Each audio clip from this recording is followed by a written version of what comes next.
بسم اللہ الرحمن الرحیم. خاطر حضرات، میں ہوں اختر عباس اور آپ سب کو میرا سلام پہنچے.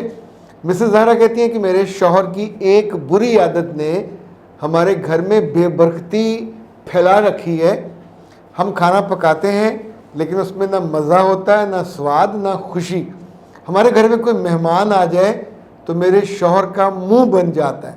سم ٹائم مجھے ان کے جانے کے بعد مہمانوں کو کھانے کے لیے کوئی ایکسٹرا چیز بنا کے دینی پڑتی ہے، چونکہ مجھے لگتا ہے کہ مہمانداری میں اللہ خوش ہوتا ہے.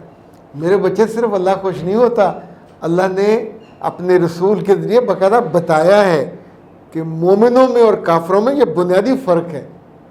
آپ سوچئے، حضرت ابو ذر سے ایک روایت ہے کہ اللہ کے رسول کہتے تھے جب تم گھر میں کوئی شوربہ بناؤ، بکری کا گوشت پکاؤ، تو اس میں کافی سارا پانی بڑھا دو اور پھر اسے خوب اچھی طرح پکاؤ، اور پھر اس شوربے کو اپنے ہمسایوں کو اور جو ملنے جلنے والے ہیں ان کو بھجواؤ. آپ سوچئے کہ کھانا کھلانے کا اتنا اجر ہے کہ آپ دونوں ہاتھوں سے اللہ کو لوٹ سکیں. اب میں نے بہت سے ایسے گھر اپنے ذاتی دوستوں کے بھی دیکھے اور بہت اچھے شاندار لوگوں کے بھی دیکھے کہ جو بہت ہی خوش ہو کے اپنے دوستوں کو، اپنے عزیزوں کو کھلاتے ہیں، اپنے گھر آنے والوں کو کھلاتے ہیں. ان کے دسترخوان میں کبھی کمی نہیں آتی. میں نے بہت سال پہلے، میرا خیال میں اس وقت فرسٹ ایئر یا سیکنڈ ایئر میں تھا، تو ایک حدیث پڑھی. کسی نے پوچھا اللہ کے رسول سے کہ اللہ کو سب سے زیادہ کیا پسند ہے؟ تو آپ نے فرمایا کہ دوسروں کو کھانا کھلانا. اچھا، عام طور پہ اللہ کہتے ہیں یتیموں کو، مسکینوں کو، قیدیوں کو، وہ جو بے وسیلہ لوگ ہوتے ہیں، لیکن اس حدیث میں وہ نہیں تھا کہ آپ جن عزیزوں کو، اقربا کو کھلاتے ہیں اللہ اس پہ بہت راضی سب سے زیادہ راضی ہوتا ہے. مجھے یاد ہے جب میری شادی ہوئی تو ہمارے اعزا و کارب آئے ہوئے تھے، تو ہم لوگوں نے آپس میں طے کیا کہ ان کو اتنا اچھا کھانا کھلانا ہے. ظاہر ہم نے پھوپھیوں کی شادیاں دیکھی، ماموں کی دیکھی، تو سب میں کوئی نہ کوئی کمی رہ جاتی تھی. کہیں ایک دن گوشت پکا، اگلے دن سبزی پک گئی، پھر آلو پک گئے، تو اس پہ سب بیٹھ کے بعد میں نعرے مارتی ہوتی تھی کہ وہاں صرف ایک دن ہی گوشت ملا اور باقی دن گوشت نہیں ملا. تو اس وقت میرا خیال ہے 3 سے 5 دن پہلے مہمان آ جاتے تھے، تو جن کمروں میں کھانا انہیں کھلایا جاتا تھا تو بیجی نے روزانہ ان کو پراٹھے، ظاہر گھر میں 3-4 نوکر بھی تھے. اب اس وقت میرے پرنسپل تھے گورنمنٹ ان سروس پری سروس کالج کے، بڑا سا گھر تھا، تو پھر ساتھ یہ کہ روزانہ گوشت. مجھے یاد ہے تیسرے دن ہماری چھوٹی پھپھو نے کہا کہ آپا، میرے بیجی کو آپا کہتے تھے، آپا کر چکے اچار کوئی نہیں. اچھا، ہم سب بالکل ہمارے کان کھڑے ہوئے اور ہم آپس میں، ابا، میں، چھوٹا بھائی، بہن، ہم کی کر رہے تھے کہ 3 دن کے بعد ہی وہ ٹوٹ گیا. اچھا، آپ سوچئے کہ یہ جو مہمانداری تھی، نیت ہماری تب بھی یہی تھی کہ ہم اللہ کو راضی کرنے کے لیے کر رہے ہیں. اگر آپ توقع کریں کہ دوسرا شکر گزار ہو، وہ اس پہ تعریف کرے، تحسین کرے، تو یہ اضافی ہے، اس کا تعلق آپ کے اجر سے نہیں ہے. اجر کو خالص رکھنا چاہیے. ابھی 2-3 دن پہلے میرے گھر میں مٹن آیا، تو وہ اچھا بڑا پیکٹ تھا، تو میری وائف نے مجھ سے کہا کہ آپ اپنے دوستوں کو بلا لیں، میں سارے کا بنا رہی ہوں. وہ ماشاءاللہ کافی ساری وہ بن گئی. پھر اس نے یہ کیا کہ ہمارے، چونکہ ہم نے گھر میں مرغیاں اور مرغے رکھے ہوئے، تو ایک مرغا کام آیا، تو اس سے اس نے چنے بنائے، اور یہ ٹپکل ہوتے ہیں چکڑ چنے، اس میں دیسی مرغ. تو آپ سوچیں، اور ایسے شاندار مسالے کہ میرے اب تک کوئی 4 دوستوں کے پیغام آ چکے ہیں کہ ہم نے لاہور کے سب کھانے کھائے ہیں. ایون عامر ہاشم خاکوانی صاحب جو بڑے شاندار دانشور اور بڑے اچھے انسان ہیں، ان کا بطور خاص کہ یار ایسے چنے اور نرم بھی، اور مطلب منہ میں جا کے گھلتے جاتے تھے.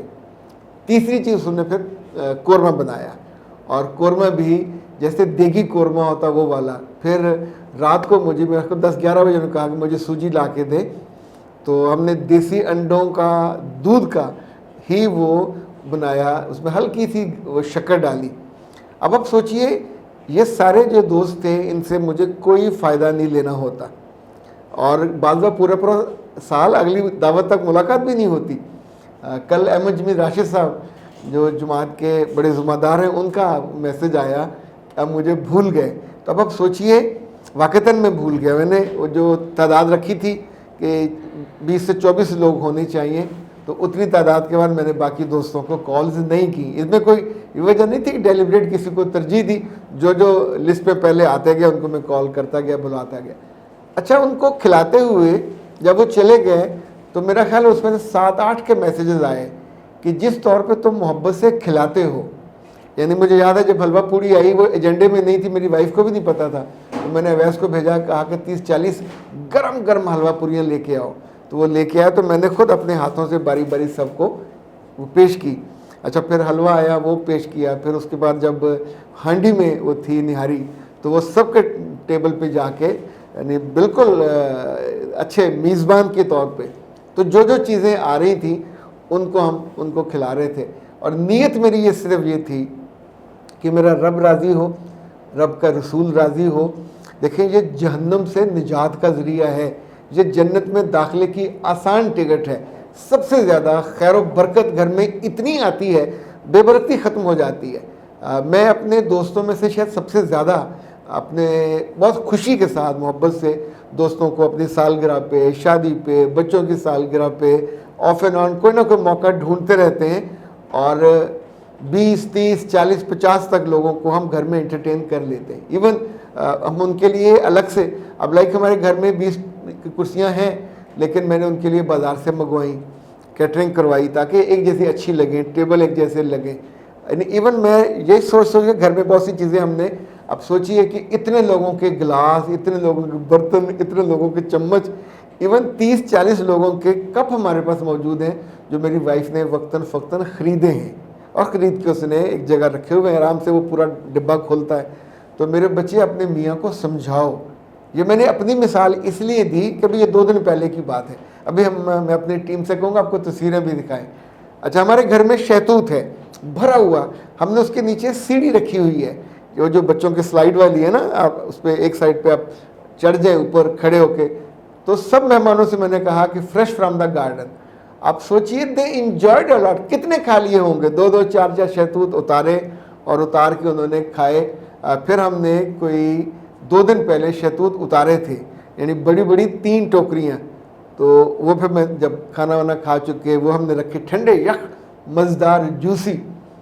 تو اس میں سے ایک دوست نے اس کی زیادہ تعریف کی, تو میں فوراً اندر گیا, جا کے 5-6 شاپر لے کے آئے. تو جتنے تھے وہ ہم نے سب کو, مطلب جتنا ان کا جیب بھر کے, میں نے ٹوکری آگے کر دی کہ جتنا اس میں ڈالتے جائیں وہ, تو وہ بھی سارے ہم نے ان کو. ابھی یہ شہتوت کم نہیں ہوئے, نہ دل میں کوئی کمی ہوئی. بیٹا, کھانا کھلانے میں وہ عورتیں جن کی شادی ہونے والی ہے وہ بھی سیکھیں, اور جن کی ہوئی اور گھر میں بے برکتی ہے وہ بھی سیکھیں. یہ امام ترمذی سے بھی روایت ہے, یہ بخاری سے بھی روایت ہے, حضرت انس سے بھی روایت ہے. اور آپ سوچئے کہ خود قرآن پاک کی 1-2 جگہ پہ نہیں, زیادہ جگہوں پہ آیا جب اللہ تعالیٰ نے مسلمز کا اور کافروں کا مقابلہ کیا, اور ایک جگہ یہ فرمایا کہ کیسا چشمہ ہوگا جنت میں جہاں سے ان لوگوں کو پانی ملے گا کہ جو دوسروں کو کھانا کھلاتے ہیں. تو یہ آپ اس کو اپنی عادت بنائیے, کہیں کمی نہیں آئے گی. یعنی اللہ کے رسول کے زمانے میں آپ سوچیں کہ سب سے اچھا وہی سمجھا جاتا تھا جو کھانا کھلاتا تھا. تو اب بھی یہ روایت, رمضان میں روزہ دار ہو اور غیر رمضان میں اپنے دوست احباب, اعزاء و اقارب, ہمسائے, ان پہ خرچ کیا کریں. یہ آپ کو خوشی دے گا, اور اللہ آپ کی اس عادت پہ یقین مانیں مسکرائے گا, اور آپ کے لیے بخشش اور اجر کا ایک جو اجازت نامہ ہے وہ جاری کر دے گا. اختر عباس کو دیجیے اجازت. السلام علیکم.